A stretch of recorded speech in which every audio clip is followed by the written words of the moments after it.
నమస్తే KSK TV news కి స్వాగతం. నేను రియా. ముందుగా వార్తల్లోని వివరాలను గుత్తి పెన్షనర్స్ భవనంలో గణిత శాస్త్రవేత్త శ్రీనివాస రామానుజన్ జయంతి కార్యక్రమం.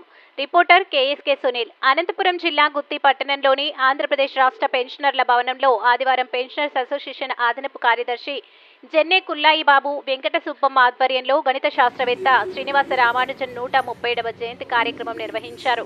ముందుగా అదనపు కార్యదర్శి జెన్నే కుల్లాయి బాబు వెంకట సుబ్బమ్మ శ్రీనివాస రామానుజన్ చిత్రపటానికి పూలమాలలు వేసి నివాళులు అర్పించారు.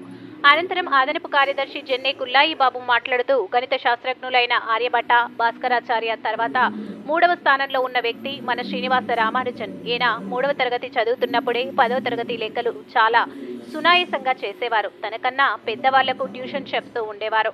కాలేజీలో కూడా లెక్చరర్స్ ఒక లెక్క చేయడానికి 10 నుంచి 12 స్టెప్స్లో చేస్తే ఈయన 3 స్టెప్స్లోనే దానికి తగిన సమాధానం రప్పించేవారు.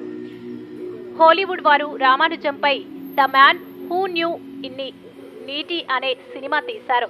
ఇన్ని నీటి అంటే అనంతం, ఇన్ఫినిటీ కావచ్చు.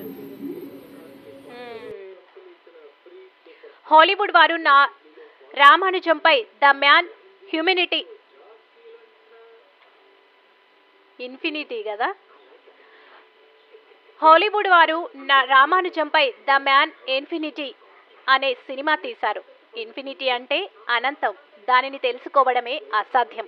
రామానుజన్ ఏ స్థాయికి ఎదిగారంటే వారి మేధ అనంతమని ప్రపంచంలో గణిత మేధావులందరూ ఒప్పుకున్నారని అదనపు కార్యదర్శి జెన్నే కుల్లాయి బాబు తెలిపారు. ఈ కార్యక్రమంలో పెన్షనర్స్ అసోసియేషన్ అదనపు కార్యదర్శి జెన్నే కుల్లాయి బాబు, కోశాధికారి ఫక్రుద్దీన్, వెంకట సుబ్బమ్మ, నారాయణ రెడ్డి, చెన్నారెడ్డి తదితరులు పాల్గొన్నారు.